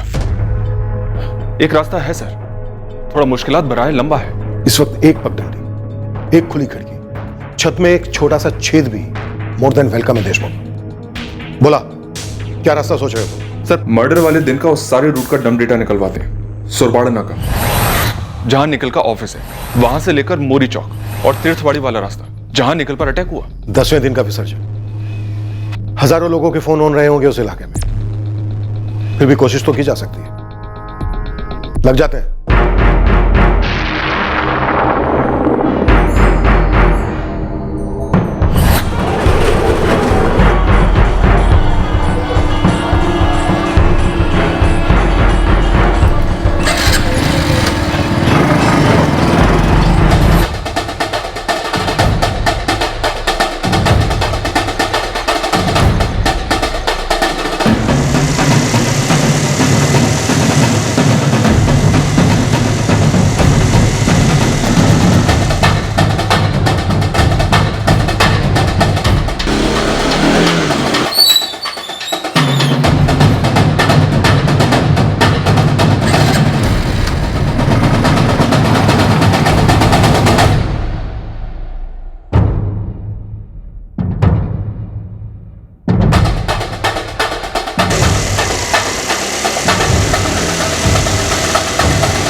स्मिता, छत में छेद हुआ है, एक सिंगल मैचिंग मिली है शायद। सर, 7:16 पे सुरबाड नाके से फोन किया गया था। सर 444567984, इसकी लोकेशन सुरबाड नाका की है जहां निखिल सानप का ऑफिस है। 444 567 567 984। सर 444567984 इसी नंबर से 444989098 पे 7:16 को कॉल किया गया सर, जो कि मोरी चौक में मौजूद था। 444989098 098 7:16 इस नंबर की लोकेशन 7:28 पर सुरबाड़ नाका से निकलकर मौरी चौक पहुंचती है और इस नंबर से मिलती है। सर निखिल के इंस्ट्रूमेंट लोकेशन ट्रैकिंग के लॉग में उसकी लोकेशन 7:23 पर मोरी चौक पर थी। मतलब यह अनुमान लगाया जा सकता है कि अटैकर का यह नंबर निखिल के मौरी चौक पहुंचने के 5 मिनट बाद पहुंचा होगा, जहां पर यह नंबर पहले से मौजूद था। सर ट्रैकिंग चार्ट शो करता है कि ये तीनों नंबर, निखिल का नंबर और ये दोनों अज्ञात नंबर एक ही डायरेक्शन में मूव कर रहे हैं, मोरी चौक से तीर्थवाड़ी की तरफ। मौरी चौक इलाके में उस वक्त 2103 सिम कार्ड एक्टिव थे और उसमें से इस वक्त हमारे पास ये 2 हैं जो हमारे रडार पर है। सर इन दोनों नंबर की डिटेल्स की रिक्वेस्ट डाल दी गई है।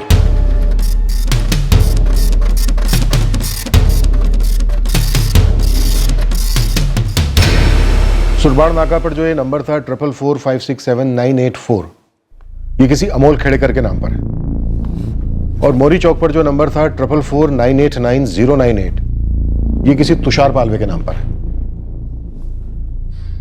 अमोल खेड़ेकर वाला नंबर 7:28 पर तुषार पालवे वाले नंबर को ज्वाइन करता है। सर ये दोनों आपस में रेगुलरली टच में रहे हैं, इसके सबूत इनके कॉल रिकॉर्ड्स में मिलते हैं। और ये किसी राकेश निगम के कॉल रिकॉर्ड से सर। राकेश निगम, तीसरी उंगली हो सकता है सर, ये रेगुलरली तुषार के कॉल रिकॉर्ड्स में दिखता है। और सर यही नंबर 444521322 अमोल के कॉल रिकॉर्ड्स में भी फ्लैश होता है।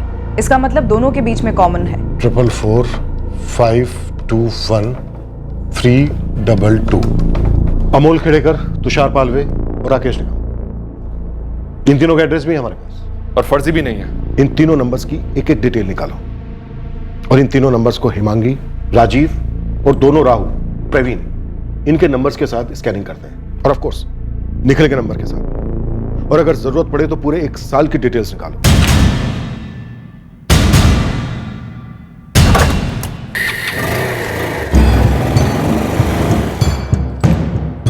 महादेव जी, ये जो फ्लैट है ना आपका, एकदम ड्रीम फ्लैट है, आपको देखते ही पसंद आ जाएगा।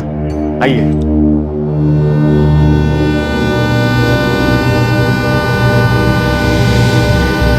देख मधु, पहले ही मेरा दिमाग सटका हुआ है, अब तू भी मुझ पे शक करेगी ना तो मेरा कंट्रोल खत्म हो जाएगा। हमारे कंट्रोल का भी तो सोचो, हम पे क्या बीत रही है। राहुल, पुलिस वाले आपको क्यों छोड़ नहीं देते? देख, मेरे जले पे ना तू चाट मसाला मत छिड़क। अब यही दिन बाकी रह गया था कि अपने ही घर वाले मुझ पे शक करेंगे।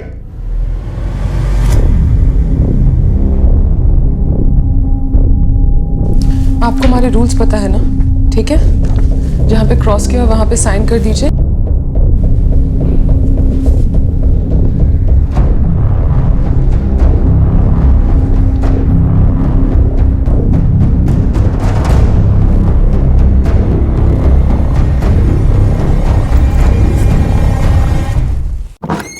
सर, हिमांगी, राजीव, राहुल यादव, राहुल केंद्रे या प्रवीण, इनमें से किसी के भी रिकॉर्ड्स में अमोल खेड़ेकर, तुषार पालवे या राकेश निगम, इनमें से किसी के भी साथ कोई कनेक्शन नहीं मिल रहा है। और इन तीनों की बैकग्राउंड रिपोर्ट आनी अभी बाकी है। जी सर। चलो इन तीनों की पूरी डिटेल रिपोर्ट आने देते हैं, फिर देखते हैं निखिल सानप मर्डर केस में इन तीनों का क्या कनेक्शन बनता है या फिर नहीं बनता है।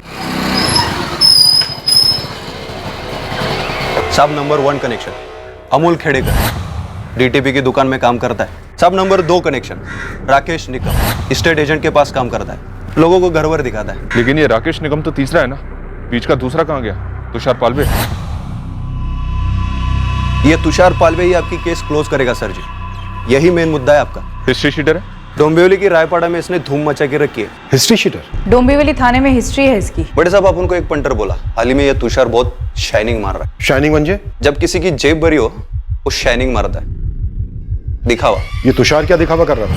उसके बेटे का नाम सनी है, तो उसने है ना सनी के नाम का स्टिकर बनवाकर अपनी नई बाइक पर चिपका दिया। कब खरीदा उसने ये बाइक? एक 20 दिन हो गए होंगे। 20 दिन पहले मतलब निखिल पर जब ये हमला हुआ, लगभग उसके एक हफ्ते बाद। साहब ये आपकी तीसरी उंगली, राकेश निकल। इसके पास भी नया बाइक आया है, चकाचक बाइक, और वो भी सेम टाइम पे। ये अमोल खेड़ेकर ने भी नया बाइक खरीदा है क्या? नहीं, और ना ही उसके ऊपर कोई एक्स्ट्रा खर्चा सामने आया। लेकिन वो हिस्ट्री वाला है ना, तुषार पालवे। हाँ वही, उसके ऊपर तो बहुत कर्जा था, लेकिन उसने एक ही शॉट में पूरा कर्जा चुकता कर दिया। पूरा? हाँ। क्या प्रॉब्लम क्या है तेरे को? मतलब वो राकेश पालवे के बारे में कुछ ज्यादा ही पूछ रहा है तू, क्या हुआ? नहीं वो आपने उसको लोन दिलवाया था ना, तो मेरे को भी मांगता है लोन। तेरे को? हाँ। उसने सोना रखा था, तू क्या रखेगा? क्या है क्या तेरे पास? मिलिंद भाऊ, सोना होना नहीं है मेरे पास, लेकिन अगर ऐसे ही मिल सकता है तो मतलब भरोसे पे। भरोसा रद्दी के भाव में भी नहीं बिकता आजकल। और जिस कंपनी से मैंने तुषार को लोन दिलवाया ना, वो सोने के अलावा कुछ लेते भी नहीं है भाई। सोना दे दो, रोकड़ा लेके जाओ, रोकड़ा लेके आओ, सोना छुड़ा के लेके जाओ। मतलब तुषार ने पूरा पैसा लौटा कर सोना वापस ले लिया? कुछ 15 दिन हुआ होगा। सब पैसा एक फटके में चुकाया, सोना छुड़ा के लेके गया वो। तुषार पालवे, राकेश निकम नई बाइक्स खरीदते हैं। तुषार पालवे इस लूट का हिस्ट्री शीटर, अपना लोन चुकता करता है और अपना सोना छुड़वाता है। और ये सब हुआ निखिल पर अटैक करने के बाद, उससे 5 लाख रुपए लूटने के बाद। निखिल ने भी 3 उंगलियों का इशारा किया। इन तीनों को उठवाने का करेक्ट टाइम है अभी। साहब, अरे साहब, चार्ज तेरी सांगा ना साहब। बाइक तबे में ले पाटिल। अरे बाइक अभी क्या किया तूने तुषार? अरे कुछ नहीं किया मैंने, कुछ नहीं होगा साहब। अरे साहब, बाइक तो मेरी अपनी है, मैंने खुद खरीदी है रोकड़े देकर साहब। रोकड़ा आया कहां से तेरे पास? तालवे से अंदर। अरे साहब मेरी बात तो सुनो साहब। मैडम कुछ तो बोलिए, क्या हुआ? कहाँ ले जा रही है आप? तुझसे अकेले में बात करनी है राकेश ने कहा। क्या बात है? 5 लाख की। 5 लाख?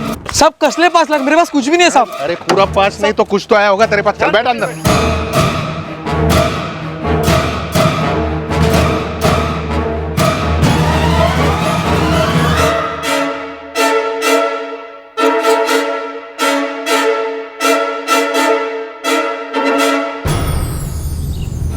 देखो भाई लोग, टेंशन नहीं लेने का, हम लोग सेफ हैं। हम तक पुलिस इस जन्म में तो आने से रही, तो नॉर्मल रहने का। विक्टिम निखिल सानप ने 3 उंगलियों का इशारा किया था। 3 उंगलियां इन्हीं तीनों को रिप्रेजेंट कर रही थी शायद। पर राहुल का क्या? विक्टिम ने 3 उंगलियों का इशारा करने से पहले राहुल भी तो बोला था। वो कनेक्शन मिसिंग था। बिल्कुल मिसिंग था। पर हम हमारी बेसिक थ्योरी पर वापस लौटे कि निखिल सानप की मूवमेंट्स की स्टडी की गई थी बारीकी से। राहुल यादव के रेस्टोरेंट से? करेक्ट। उस दिन मैं मोरी चौक पे क्या कर रहा था, मतलब मुझे कुछ याद नहीं है साहब। कुछ काम होगा मेरा। काम ही था निखिल सानप को मारने का काम। कौन निखिल सानप? नई बाइक? हाँ तो खरीदी ना सर मैंने नई बाइक। उसमें क्या? उसमें जो तूने डाउन पेमेंट फुल कैश में किया है, उतना कैश आया कहां से तेरे पास? क्या साहब कमाल करते आप भी। करोड़ों की थोड़ी ना बाइक है, धीरे धीरे करके मैंने पैसे जमा के रखे थे। तो निखिल के मर्डर से कितना कमीशन कमाया तूने? मैंने आपको पहले ही बोला है, मैं किसी निखिल विखिल को नहीं जानता। मैडम मैं सच बोल रहा हूँ, मुझे नहीं पता ये निखिल सानप है कौन। और तुषार पालवे, राकेश निकम, इनको भी नहीं जानता तू? ये दोनों मेरे दोस्त हैं। गणपति विसर्जन के 10वें दिन तू इन दोनों के साथ शाम 7:30 बजे मोरी चौक पर क्या कर रहा था? उसके पहले तू सुरबाड़ नाके पर था, निखिल सानप के ऑफिस के बाहर।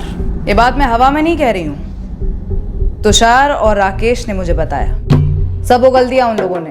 राकेश तो यहाँ तक कह रहा था कि ये सारा तेरा प्लान है, तूने वो लकड़े का इंतजाम किया और तूने निखिल का सर फोड़ा। क्या? हाँ, वो तो ये भी बोला कि ये सब तुमने 5 लाख रुपए के लिए किया जो निखिल सानप से लूटे। अमोल, तेरा गेम खत्म। इधर देख, निखिल सानप को क्यों मारा? 5 लाख रुपए के लिए। 5 लाख? हाँ 5 लाख। तुषार ने हमें ऐसा बताया। क्या? यही कि बैग से तुझे 5 लाख रुपए मिले, ऐसा तूने तुषार को बताया। पर साहब, तुम तीनों ने जो झूठ वूठ बोलने की प्लानिंग की थी ना, वो सब चौपट हो गई। गद्दारी थोक के हिसाब से शुरू हुई है। तुषार कह रहा है कि तूने लकड़े से वार किया, और अमोल कह रहा है कि तुषार ने निखिल को मारा। अब तू या तो एक और झूठ बोल दे या चुपचाप सच बोल दे। टाइम और ठुकाई दोनों बचेंगे। ठुकाई आप लोग किस लिए करते हो साहब? कुछ निकलवाने के लिए ना। लेकिन मैंने तो ये नाम निखिल सानप या जो भी है आज फर्स्ट टाइम सुना है साहब। तो क्या उगलेगा मेरे अंदर से? सिर्फ खून, जो आप लोगों को कोर्ट में भारी पड़ सकता है साहब। पुलिस को कोर्ट की धमकी देकर एक हिस्ट्री शीटर होने की इज्जत रख ली तूने। वैसे तो कोर्ट यहाँ से 1 ही किलोमीटर दूर है, पर तुझसे ना कई मीलों दूर है। ये लॉकअप हमारा बहुत बड़ा है, जहां तेरे दोनों साथी अमोल और राकेश पूरी तरह से फड़फड़ा रहे हैं इस वक्त। 2-4 थप्पड़ों में ही रो दिया साले। तेरी पूरी हिस्ट्री बताई, ये भी बताया कि तेरी पुरानी बाइक का इस्तेमाल किया गया था।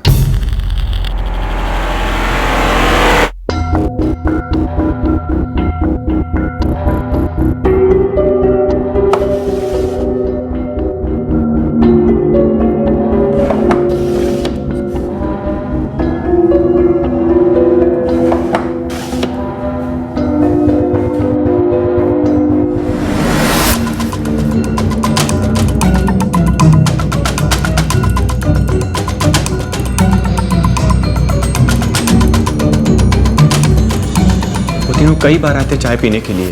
2-3 हफ्तों से लगभग वो रोज आते थे, चाय पीते थे, नाश्ता करते थे और फिर चले जाते थे। इसीलिए हम उन्हें जानते हैं साहब। देख प्रवीण, दिमाग पर अच्छे से जोर डालकर हमें बता, ये लोग जिस दिन निखिल पर अटैक हुआ उस दिन भी आए थे चाय पीने? हाँ साहब, वो आए थे, वो वहीं बैठे थे साहब, मुझे याद है। अरे राहुल, 3 प्लेट समोसे और 3 चाय भिजवा दे जल्दी, स्पेशल। 2 मिनट दीजिए बस। है परवीन? हाँ भैया। निखिल भैया का ऑर्डर है, 3 प्लेट समोसा, 3 चाय, सब कुछ स्पेशल, जल्दी। हाँ भैया। और सुन, ये पार्सल भेज। रंजीत, 3 नंबर में पानी दे। अरे सुन, 3 समोसे और 3 चाय मलाई मारकर इसे पार्सल कर दे, ठीक है? और ये बात उस दिन दोपहर के लगभग 3 बजे के आसपास की हो? हाँ साहब, लगभग उतना ही बज रहा था। इसका मतलब सर, निखिल ने राहुल का नाम और 3 उंगलियों का इशारा ऐसी बात की तरफ किया होगा। शायद वो ये कहना चाहता था कि राहुल यादव की रेस्टोरेंट में बैठे थे ये तीनों, या फिर 3 उंगलियों का इशारा 3 बजे के लिए होगा। निखिल ने उन तीनों को पहचान लिया होगा अटैक के टाइम, और ये कहना चाह रहा होगा कि ये तीनों 3 बजे राहुल यादव के रेस्टोरेंट में बैठे थे। 3 प्लेट समोसे और 3 चाय भिजवा दे जल्दी, स्पेशल। है परवीन, निखिल भैया का ऑर्डर है, 3 प्लेट समोसा, 3 चाय, जल्दी स्पेशल, जल्दी जल्दी। हम सिर्फ अंदाजा लगा सकते हैं कि निखिल ने उन्हें देखा या नहीं देखा चाय पीते, लेकिन इतना जरूर है सर, इस राहुल यादव की दुकान और इन तीनों के बीच के कनेक्शन को निखिल ने हाईलाइट जरूर किया, जितना हो सके उतना। हमारे हाथ में अब 3 सस्पेक्ट जो 100% हमला बने। अब हमें उन तीनों से यह गुलाना है कि एग्जैक्टली क्या हुआ था और मास्टरमाइंड कौन है इस साजिश का। साहब, वो अमोल खेड़ेकर, पतलून गीली कर दी उसने, बोल रहा है सब कुछ बोलने के लिए तैयार है। स्टोर रूम से दूसरी पतलून दोस्त साले तैयार करो कबूलनामे। साहब, वो 5 लाख नहीं थे। ज्यादा थे? नहीं साहब, कम थे, 3 लाख थे साहब। 3 का तीनों में बंटवारा, सबका 1-1 लाख। बंटवारा कहाँ किया? अटैक के बाद तुषार पैसों और लैपटॉप की बैग लेके अपने घर चला गया। उसी रात 11 बजे उसने हमें अपने घर बुलाया। ये जितना भी माल है पूरा आपस में बराबर बांट लेते। पैसे तो बाई चांस मिले होंगे, पर मार डालने की असली वजह क्या थी? सुपारी दी थी किसने? तुम तीनों में से दुश्मनी थी उसके साथ किसी की, या फिर कोई लड़की वड़की का चक्कर था? साहब, मैं सच बोल रहा हूँ साहब, हम सिर्फ उसको लूटने गए थे, मर्डर वर्डर का कोई इरादा नहीं था साहब।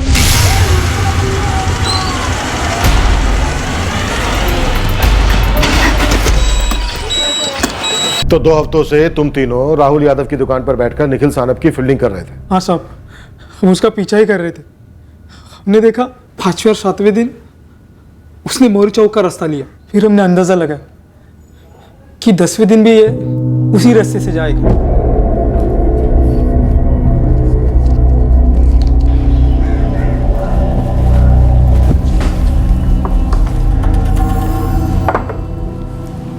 उसके दुकान में 3 लोग हैं, पैसे दे रहे हैं। आज कर डालते हैं, क्या बोलते हैं? आज चक्करपड़ा में सॉलिड बीड होगा। उसने 5वें और 7वें दिन उसने मौरी चौक का रास्ता पकड़ा था, और शायद आज उसी रास्ते से जाएगा वो। एक काम करते हैं, मैं और राकेश पहले से मोरी चौक पर रेडी रहेंगे। अमल तो यहीं पे रुक, और जैसे ही अपना हीरो दुकान से निकलेगा हम लोगों को फ़ोन करना, फिर तीनों मिलके उसको हल्का कर देते, तगड़ा माल लग जाएगा हाथ।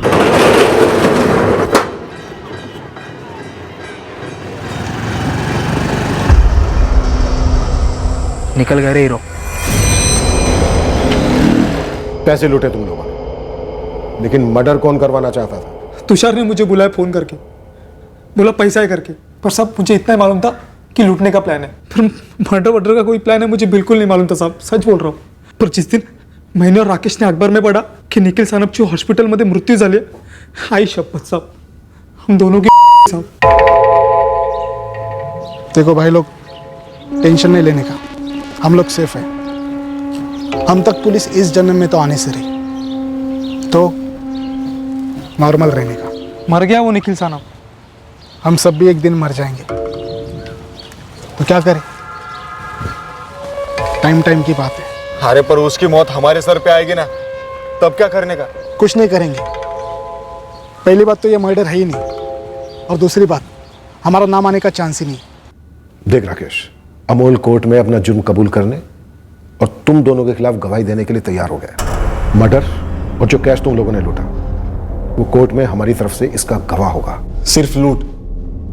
क्योंकि मारने वारने का तो हमारा प्लान ही नहीं था. मारने वारने का प्लान नहीं होता ना तो उसे मारते ही नहीं. सर पे भारी लकड़े से कई बार मजबूती के साथ सिर्फ मारने के लिए हो सकते हैं, सिर्फ मर्डर करने के लिए. सर वो बैग छोड़ ही नहीं रहा था, इसीलिए कई बार करने पड़े. तुम 3 लोग मिलके बैग नहीं छुड़ा पा रहे थे. किसको बचाने की कोशिश कर रहा है? सीधे सीधे बोल कि कौन चाहता था कि निखिल सानप मर जाए.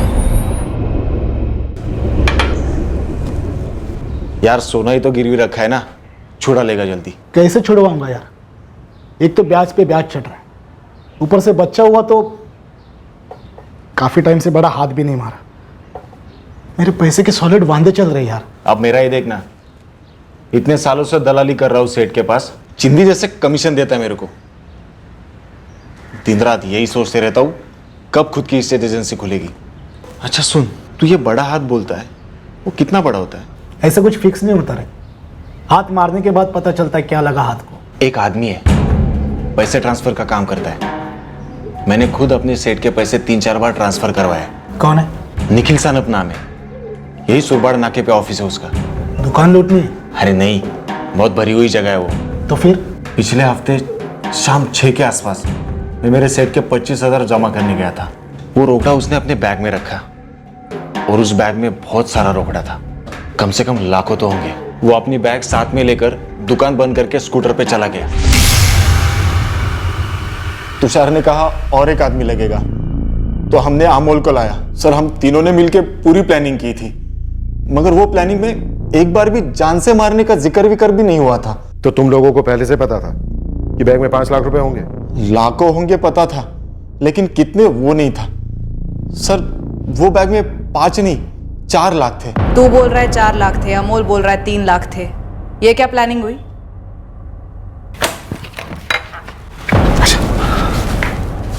ये अमोल किधर रह गया?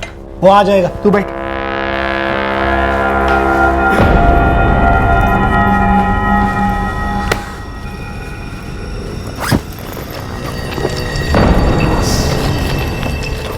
अरे रुक, वो अमोल को तो आने दे. इसमें 4 पेटी है और हम लोग 3. हाँ तो 1,33,333 सब में बटेगा. या 1-1 लाख तीनों में, और तुझ में और मुझ में 50-50 एक्स्ट्रा. पर वो अमोल क्यों मानेगा यार? येड़ा है क्या तू? उसको कौन बताएगा? बोल देंगे बैग में 3 ही थे. सुन, तेरा और मेरा आइडिया था, पूरा काम हम दोनों ने किया. उसको एक दे रहे वही बहुत बड़ी बात है. तुम लोगों ने सिर्फ लूटने के चक्कर में एक बेकसूर आदमी को जान से मार डाला, और फिर आपस में भी गद्दारी की, लूट के पैसों को लेकर.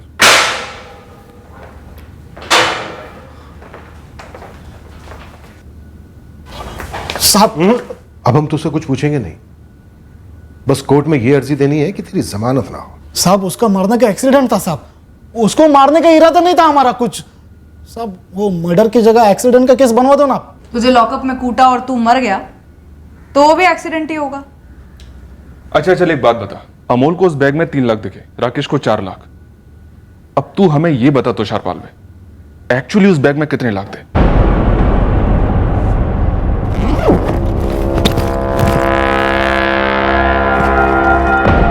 5 लाख थे साहब. तो 1 लाख रुपए तूने अपने लिए पहले से ही निकाल के रख लिए थे? हाँ. और निखिल का लैपटॉप बेचा क्या?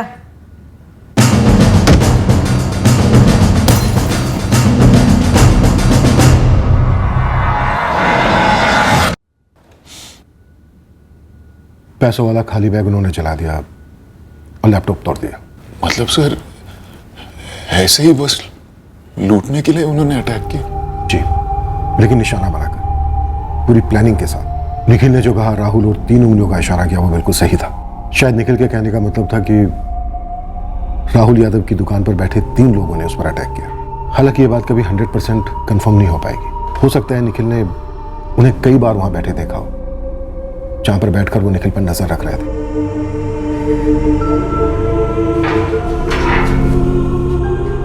तुम जा सकते हो राहुल। ये मुंह लेकर कहाँ जाऊं? कहाँ जाकर चुप? सिर्फ राहुल नाम के कारण इतने हफ्ते मुझे अंदर रख दिया। इज्जत का तो पूरा फालूदा हो गया। मोहल्ले में, बिरादरी में, फैक्ट्री में।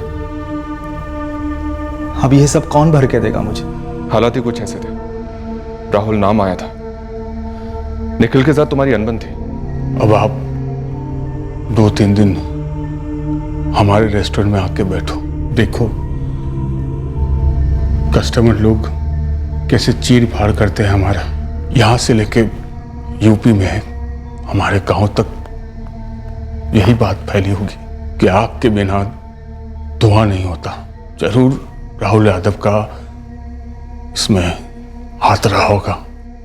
हमें खेद है कि 3 असली मुजरिमों तक पहुंचने में 2 निर्दोष लोगों को शक के दायरे में रहते हुए काफी कुछ सहना पड़ा।